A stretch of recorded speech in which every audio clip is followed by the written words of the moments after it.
तुम्हाला काय वाटते आता जे तरुण मुलं आहेत तसंच जे ऑफिसला जाणारी लोक आहेत त्यांनी आता गाडीवर न जाता सायकलवर गेलं पाहिजे का इतर कोणते साधनं त्यांनी वापरलं पाहिजे जसं की आज नाही. एक जण घोड्यावर गेला होता.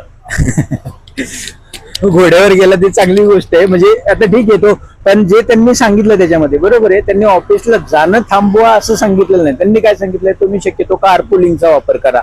म्हणजे आता कार पुलिंग वरती एक अजून एक मी हे सांगू शकेल, कारण की हे कार पुलिंग कोविड नंतर बऱ्यापैकी ते चालू, त्याच्या अगोदर पण होतं, पण त्याच्यामध्ये काहीतरी सरकारनेच काहीतरी निर्बंध आणले. कारण की car pooling is not a legal way of doing thing, म्हणजे त्याला ते एक वेगळ्या प्रकारे म्हणे हा असा इलिगल बिझनेस सारखं आहे. म्हणजे सरकारने त्याला लिगली, कारण की बऱ्यापैकी आपल्याकडे येस राईड वगैरे जे काय होतं ना कार पुलिंगचे ऍप्स, ते सगळे त्यांनी त्याच्यावरती बंधनं आणली होती. पण कार पुलिंग हा खरं म्हणायला गेलं तर चांगला आहे, कारण की आता मी पण स्वतः म्हणजे आयटी मध्ये काम करतो, जेव्हा बघतो म्हणजे एका गाडीमध्ये एक माणूस जात असतो, पण काय होतं त्याच्यामुळे मग रस्त्यावरचं ट्रॅफिक, तुमच्या वेळेचा जातो, इंधनाची बचत. मी स्वतः कधीही कार घेऊन मी जात नाही इंजवडीला, मी माझ्या टू व्हीलर वरती जातो, जेणेकरून मला जिथं अर्धा पाऊण तास लागणार आहे मी 15 मिनिटात ऑफिसला पोहोचतो.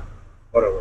म्हणजे definitely car pooling is an option, पण ऑफिसला जाणं थांबवा असं ते म्हणत नाही. ते काय म्हणतात, जेवढं पॉसिबल असेल तिथं वर्क फ्रॉम होमला शिफ्ट व्हा, जेणेकरून हे जे आहे. आणि ठीक आहे, हे जरी सांगितलं म्हणजे ह्याच्यामध्ये काय आहे, ठीक आहे, जो काय खर्च वाचेल तो कोणाचा, सर्वसामान्यांचा वाचणार आहे. बरोबर आहे. ते तुम्ही maybe you can divert that money to some